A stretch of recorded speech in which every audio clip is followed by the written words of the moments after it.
What's going on, guys? Welcome back to a second stimulus check update.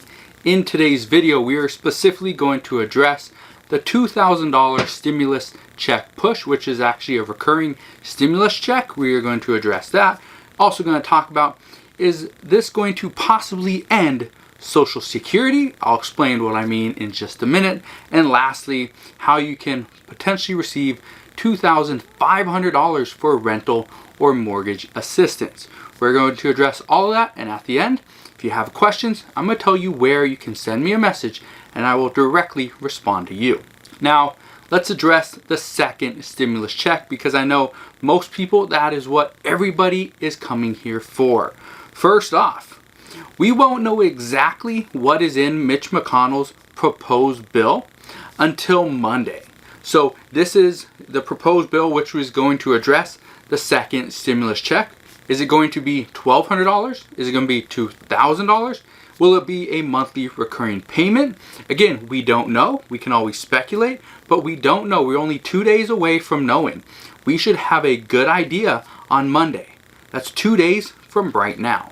Now, yesterday, Treasury Secretary Steve Mnuchin called on Congress to begin working with the Trump administration to pass the next stimulus legislation by the end of the month. He does not see anything good coming from this if we wait until August to pass this bill. So that's more good news, which he is pushing and trying to urge Congress to work with Trump and the entire administration to make sure it's passed. That is good news. I'm glad somebody's came out and stated it needs to happen before the August 1st deadline. If it happens after, there are many issues. Unemployment, the $600 boost, gone. Many rental assistance and actually eviction moratoriums are gone. There's a lot of issues here. Now, just yesterday, also what happened was Kamala Harris. She is the California senator and also a Democrat. She made one final push for the recurring $2,000 per month stimulus check. Now, she made this push along with Bernie Sanders and Ed Markey. Now, here's what I think is good. I think it's very important that people are making their final statements, their final pushes, their final call to action right now before they get onto Capitol Hill on Monday and start the negotiation process. And I say this because if people wait too long, what's going to happen is usually the other party is going to feel that, okay, maybe it's not a big deal, so they're not even going to talk about it. And if they start making these pushes today and tomorrow, before they get to Capitol Hill on Monday, hopefully these things will speed up the negotiation process. So again, we don't know what's going to happen. We can wait until Monday and see, but this is what she did. Now, I know what you're saying. The government is not going to give us a $2,000 monthly recurring stimulus check. And you're probably right. However, there is a reason for there's good reason to, instead of giving a monthly recurring stimulus check, if they are really opposed to doing that, a good thing to do would be to increase the one-time stimulus check. And that could be essentially what Kamala Harris is trying to do. It's either give us more or give us a monthly recurring check. So again, two good things. Now, here's why I think this is also extremely important. Congress has made it very clear this will be the last stimulus package they pass. That also means this will be the last stimulus check that the American people get. Now, they cannot guarantee that this will happen. They can't guarantee any of this without adequate stimulus to all. That includes additional stimulus checks to the American people. That includes fixing the unemployment crisis.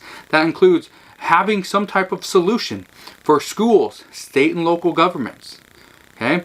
There are so many people that are being affected every single day. And it doesn't make sense why the government would come out and state this is the last stimulus package when there is truly no way to guarantee that unless they give everybody more money than they need.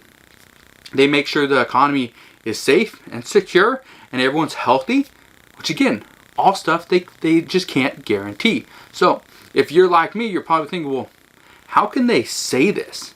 They're pretty much just saying this to, I think, to try to scare us into thinking, okay, we need to do something now. We need to go back to work. We need to get to school, because if we don't, nobody else is going to help. But I think that's false. Now, in other news regarding the next stimulus package, the White House has warned Congress that Trump will not sign the next stimulus bill unless there is a payroll tax cut. Now, that is bad news. Nancy Pelosi has been very vocal, stating that she does not want this payroll tax cut, mainly because it will pretty much be a pre-election win for Donald Trump, and she does not want to see that. However, the bad news regarding the stimulus package, a stimulus package that includes a payroll tax cut, is that this is going to drastically reduce the amount of money being collected for Social Security. So any of you guys on Social Security, this is bad news. If this bill passes and is included in the next stimulus package, then Social Security is in a world of hurt. Currently, the Social Security Administration, SSA, estimates that they will run out of money sometime in 2034. That's 14 years from this year. So if you are at the age of, let's say, 55 or 60, and in 14 years they run out of money, that means you will be 69 to 74. If you're still alive, that means there could be no money left for you in Social Security.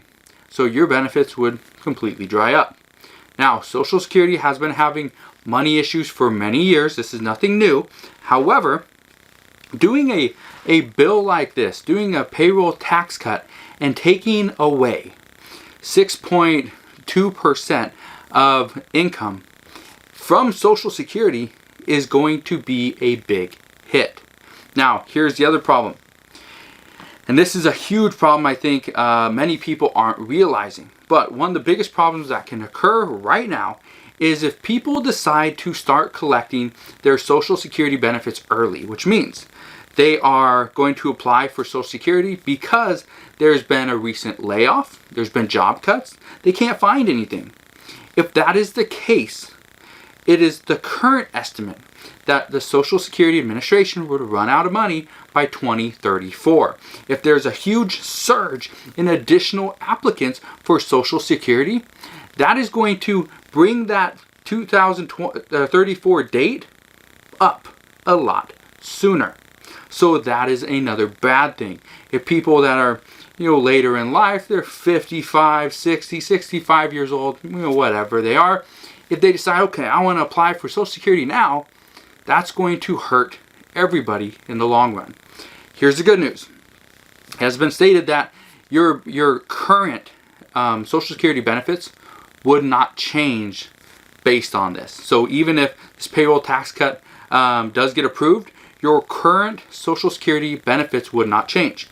The only issue is there might not be nothing for new people that go and apply. Those people that do apply might not get as much. There's going to be a whole lot of changes in that way. So I just want to be very clear. I just want to warn everybody collecting Social Security to do what you can now to save money. Spend less. If it's possible, try to make more. And I know you can't really make more on Social Security benefits, but you can maybe go and get a part-time job, do a little side hustle, on the weekends, babysit if you can do that, if you're, the right age and you are able to do and move around and stuff like that. But again, pick up things that you can do.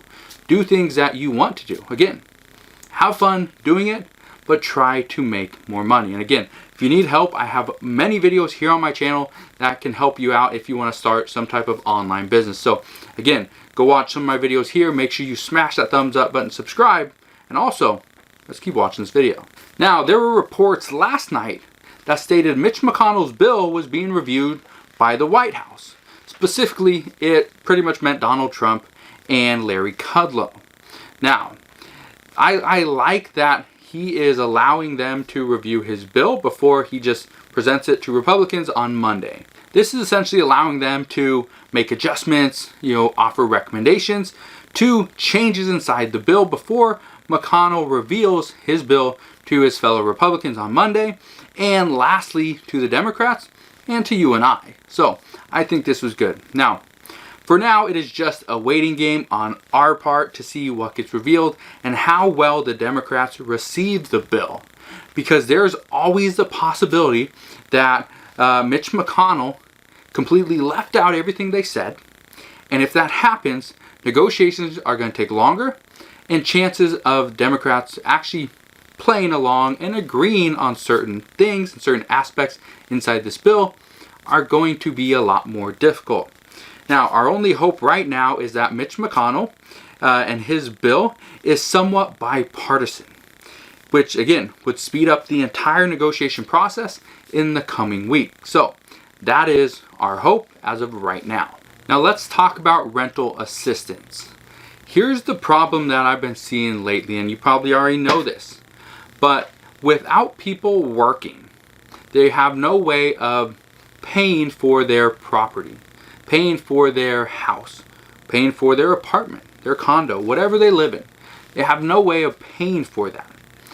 At some point, which that some point is going to happen very soon, there is going to be an expiration on the eviction moratorium, which means people can start being evicted from their homes, from their houses, their apartments.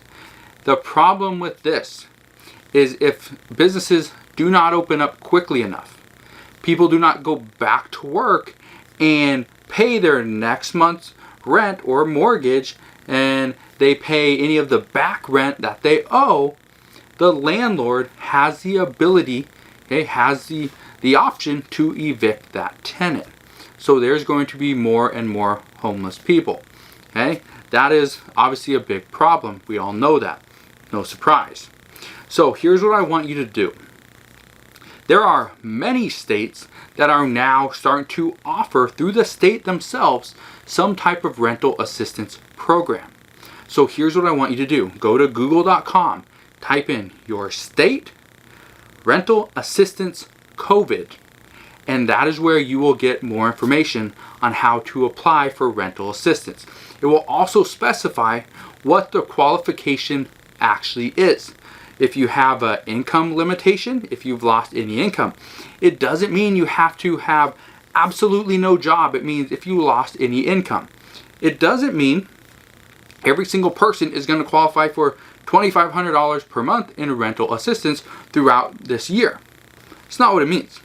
If you lost, let's say, 25% of your hours, or your pay was cut, and you can prove this, many states will let you take the portion that you lost, and they will try to include a little bit of rental assistance. For example, you lose 25% of your income, we will pay 25% of your rent. So that's kind of how these states are working. So all you got to do is prove that you lost some type of income, and you can get approved. Now, recently, Colorado announced a $20 million rental assistance fund. Oregon has a $70 million rental assistance fund. Harris County in Texas, $15 million in rental assistance. Florida is offering $75 million for rental and mortgage assistance. Again, that's rental and mortgage.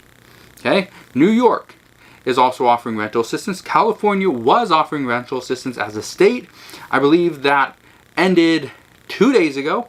And I believe as of right now, you have to apply within your specific county or city. Just keep that in mind. Now, the issue with all these rental and mortgage assistance programs is they are all first come, first serve. Once these programs have no more funds available to the public, they're going to simply shut down. They cannot do anything more. If there's no money to give you, there's no point to keep their portals open and to allow more applicants. So I state this because if you are struggling, if you're behind on rent, even if you feel that, okay, I can make rent, but I'm struggling in so many other ways. I'm struggling to put food on the table. I'm struggling to pay my other bills, right? If that's the case, see if you can get some type of rental assistance so that you can take that money that you were going to allocate to rent, and you can now take that and move it to pay some of your bills. Because there's no bill assistance, there's some food assistance, But again, that's even harder to qualify for than rental assistance in most cases. So if you can allocate that money that was going to go to rent and now it's covered by a rental assistance program, and you can take that money that you had allocated for rent and move it over to something else, then you kind of killed two birds with one stone. So that's what I recommend you do. Now, here's what's going to happen tomorrow. Tomorrow, or actually maybe even later on today, depending on how much of research I really do. Today, being today's Saturday, it's supposed to be my day off. It's not going to be, just so that you know. But what's going to happen either later today or tomorrow is I'm going to make probably 1 or 2 longer videos. These videos are probably be over 30 minutes long, probably 1 or 2 of those, to cover everything that's been happening lately before we start getting some updates and talks and reports as to what's coming out of Capitol Hill on Monday. So just want you to be aware of that. So make sure if you do anything, come back and watch that video. So all you got to do is hit that thumbs up button on this video and make sure you subscribe so you don't miss the next one. Now, the last thing I just want to address is if you have any questions whatsoever and you need help on the next stimulus check, on the previous stimulus check, on how to make money, on anything stimulus or business related, please go to facebook.com/homemade entrepreneur. Just like my page there and send me a direct message and I will help you out. I'm trying to get to as many people as humanly possible. 2 days ago, on Thursday, I helped 614 people. I answered 614 messages to different people. Yesterday, on Friday, I only did 1 YouTube video. I had a little bit of a off day, didn't do as much for my other businesses, and so I decided to help out 864 people. Now, 614 people on Thursday, 864 people yesterday. That was a lot of people I decided to help out through private messages on Facebook. So again, if you have any questions whatsoever, whether it's on stimulus or business, please go to facebook.com/homemade entrepreneur and send me a message there. Now, I just want to thank you for watching this second stimulus check update. If you have any questions regarding anything stimulus or business related, specifically online business related, please comment down below and I'll be more than happy to help you out. But again, thanks for watching this second stimulus check update. Can you do me a favor? Like always, smash that thumbs up button, subscribe if you haven't done so already, and I'll see you guys on the next one.